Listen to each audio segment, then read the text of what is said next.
Le programme de la délégation malgache conduite par le président de la Haute Autorité de la Transition Indira Dzina en Turquie a été surchargé, rappelant que Madagascar a été invité pour assister et participer à la 4e conférence des Nations Unies sur les pays les moins avancés, une occasion qui a permis au président de la Haute Autorité de la Transition de s'entretenir avec ses homologues et de tenir également des explications et entretiens avec divers responsables issus de divers pays participants et organismes internationaux.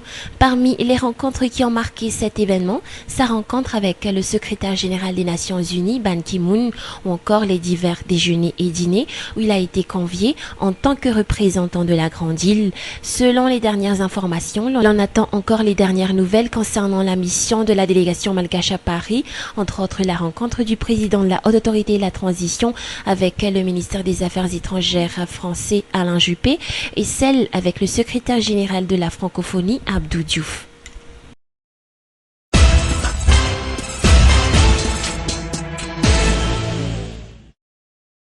Les problèmes au niveau de la compagnie aérienne malgache Air Madagascar sera bientôt résolu grâce à l'appui et au soutien que va octroyer la France. C'est ce qui a été soulevé lors de la mission de la délégation malgache interfrançaise dernièrement, délégation qui a été conduite par le ministère des Transports Benjamin Naramanatsu. Un accueil chaleureux et convivial lui a été réservé à son arrivée lundi dernier. L'objectif de cette mission était surtout de redresser la situation d'Air Madagascar en remettant aux normes internationales le système aérien malgache voulu par la Commission européenne.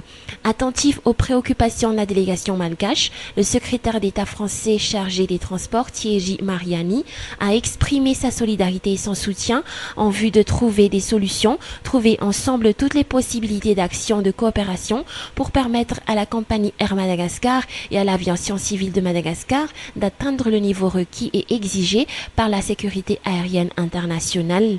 La discussion entre les deux entités a duré 1h30. Parmi les responsables qui ont assisté et qui ont participé à cette discussion, Jakut Beir, conseiller technique auprès du ministère des Transports, Elisabeth Dallo, chef de la mission de la coopération internationale de la direction régionale de l'aviation civile. Des actions seront entreprises portant sur les mesures correctives et préventives et les éventuelles possibilités de contribution à l'élaboration, au financement et à la mise en œuvre d'une feuille de route pour la remise aux normes du secteur aérien malgache. La délégation malgache a également pu rencontrer des responsables au niveau de la compagnie Air France. Elle a pareillement réalisé une séance de travail avec les dirigeants d'Airbus, rappelant que 2 Boeing 767 d'Air Madagascar ont été suspendus de vol vers l'Europe.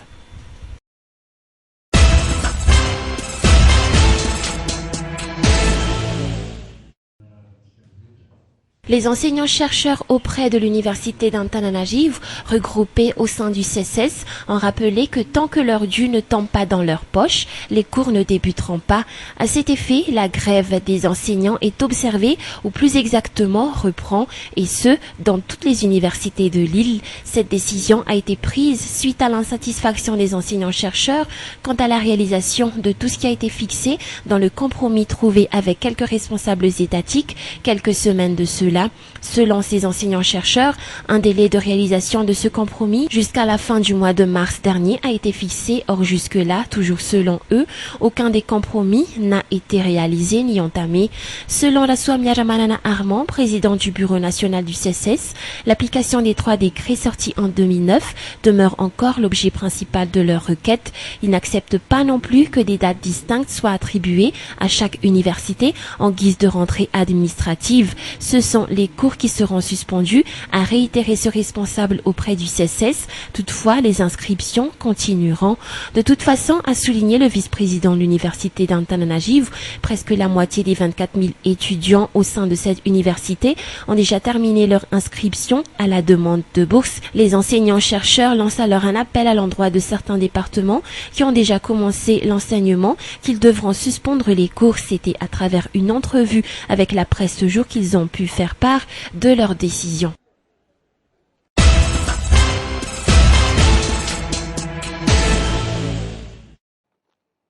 Plusieurs procédures sont à entreprendre avant de procéder à un transfert du personnel au niveau de l'université, a souligné ce jour le vice-président de l'université d'Antananarivo, Jean-Éric Rakoutou-Arsou.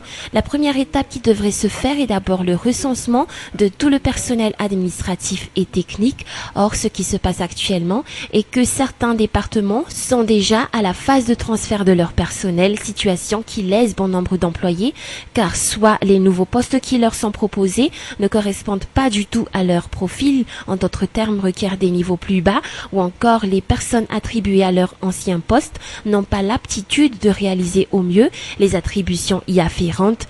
Certains départements ont déjà procédé à la publication d'une note avec quelques trentaines d'employés transférés et certaines personnes mises à la disposition de la présidence de l'université. Les employés lésés et insatisfaits de la situation attirent à cet effet l'attention des responsables, plus particulièrement de celle de l'inspection du travail, pour résoudre au mieux et au plus vite ce problème.